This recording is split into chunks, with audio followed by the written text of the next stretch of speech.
دنیا کا کوئی خطہ یا کوئی علاقہ بھی ایسا نہیں ہے کہ جہاں پر سیاسی اختلاف نہ ہوتے ہیں، ہر جگہ پر ہوتے ہیں، اور ہر کسی کی پسند ناپسند اپنی ہوتی ہے۔ جتنے انسان ہیں نا، ان کو رائٹ حاصل ہے، ان کو حق حاصل ہے، اپنے لیڈر بھی منتخب کر سکتے ہیں، اپنی پارٹی بھی منتخب کر سکتے ہیں، اپنے کارکن بھی منتخب کر سکتے ہیں، کوئی اجازت ہے۔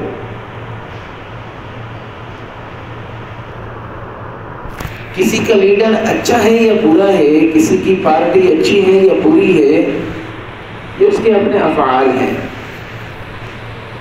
ہم دیکھیں کہ کہیں ہم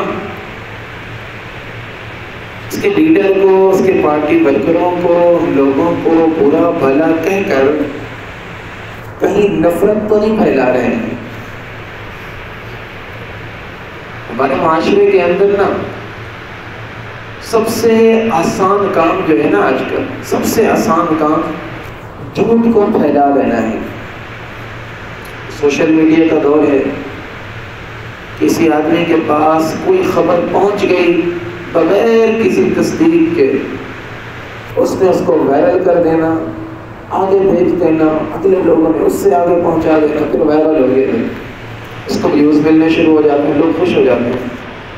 اب یہ دیکھ رہے نہیں ہوتے ہیں کہ بھائی اس کی بنیاد کس چیز کے اوپر رکھی گئی، اس کے پیچھے کتنا بڑا جھوٹ کار فرما ہے۔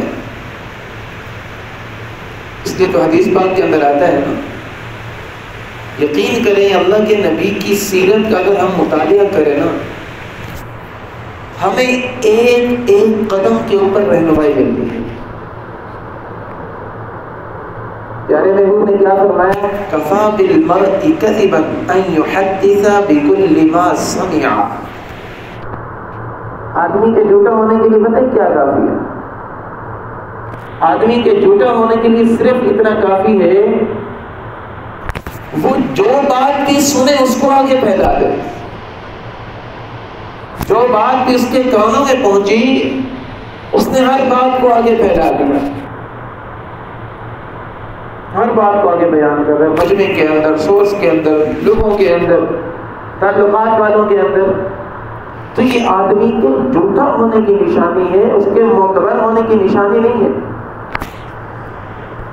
معتبر ہونے کی نشانی کیا ہے کہ جب تک اس بات کی تہ کے اندر نہ پہنچو، اس بات کی تحقیق کرو، تحقیق کرنے کے بعد پھر دیکھو کہ آیا یہ بات بیان کرنا کوئی فائدے مند بھی ہے یا نہیں ہے۔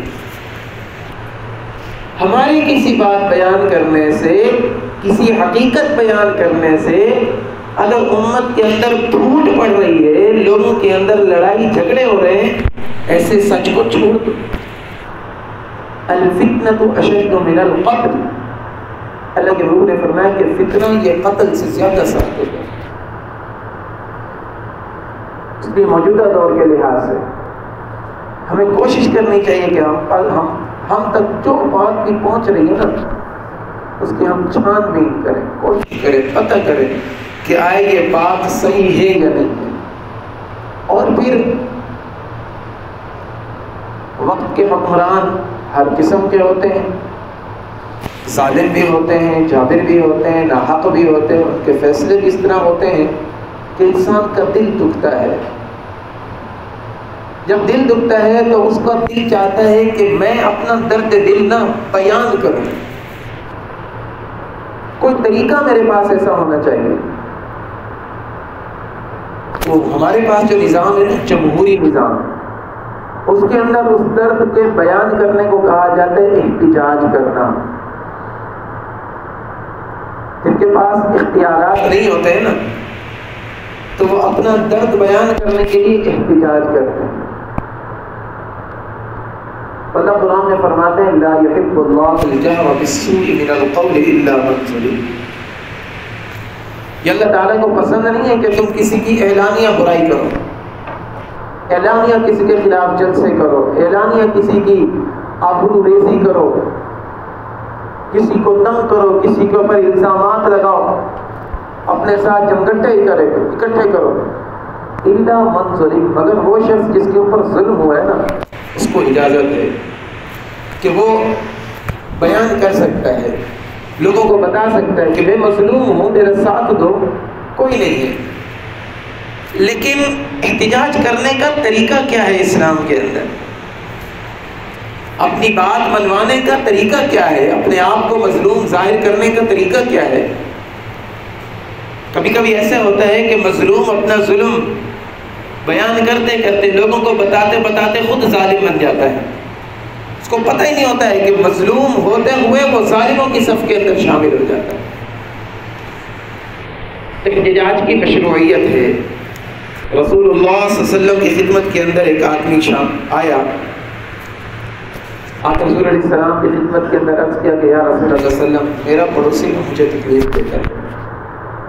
اللہ کے نبی نے فرمایا اذهب فاصبر، جاؤ گھر کے اندر جاؤ، صبر کرو، اس کو سمجھاؤ، پھر شاید